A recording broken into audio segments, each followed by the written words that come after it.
Today, I wanted to talk about something that I hear a lot of my clients be really worried about, and it's usually a big blocker before they feel comfortable starting to write and telling their own story, which is the fear of not being original enough or not having a story that's worth telling.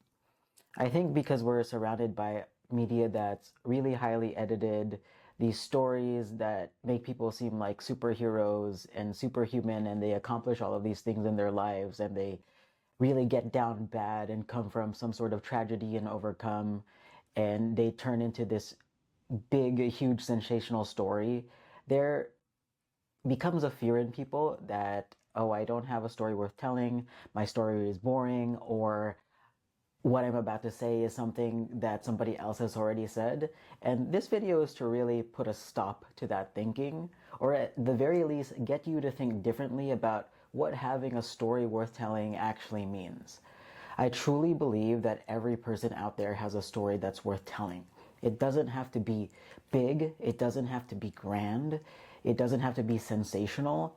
It just has to be true. And I think that the fear behind not having something original to say really has to do with a fear of telling our own truth and valuing that our life experience and our thoughts around those experiences actually has a lot of meaning behind it. I mean, if you think about what a person's personality is, what your values are, what you gravitate towards, it's really a mix of the different life experiences that a person has and how they interpret each of those life experiences. And it's the nuance interaction between all of those pieces that actually forms a person's personality, which in turn creates the stories that we eventually want to tell on stage through podcasts, to media, or through our writing. But each of those things have to interplay in such a specific way that we come out with a really unique story. But when people start to fear that they don't have something that's original to say, I think it's because of a few things. One, it's because they're used to speaking in a way that isn't true to themselves, or they're used to telling stories that don't feel really connected to who they are or what they want to say. And it's that disconnect between their personal truth and the words that are actually coming out of their mouths that make them feel distrust in the story that they're going to tell. But the thing is, you can't distrust the truth. You don't waver or get nervous when you're telling the truth. You don't get nervous on stage when you're not performing and you're just talking from experiences and the truth of yourself. I think a lot of stage fright, fear of public speaking comes from our brains having to do double the work of speaking in the way that we think we should be speaking and using the words that we think we should be using and presenting ourselves in a way that we think we should be displayed as because of our care about public image, and using so much of our brain and our energy focusing on that instead of focusing on telling our truth.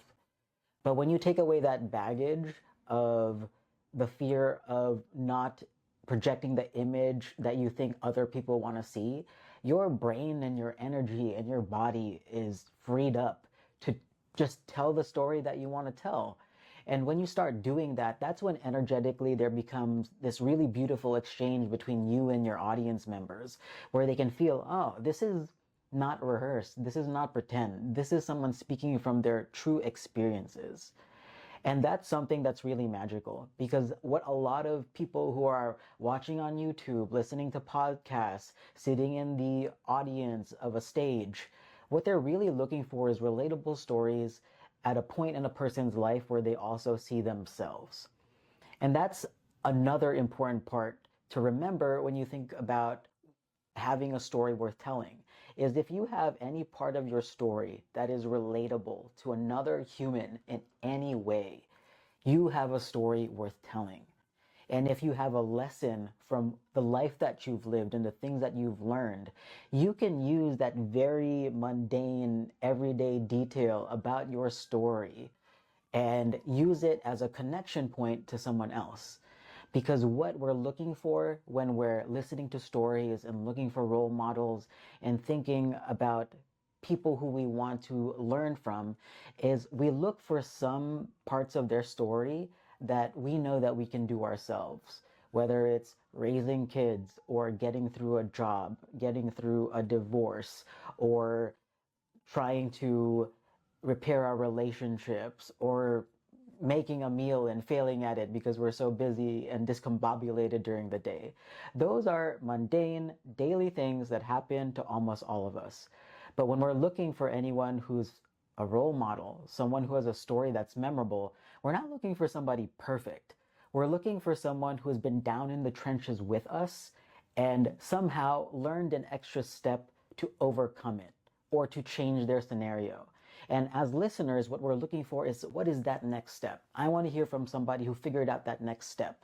And I want to see how they did it. How did they make it? How did they fail? What were the good parts? What were the bad?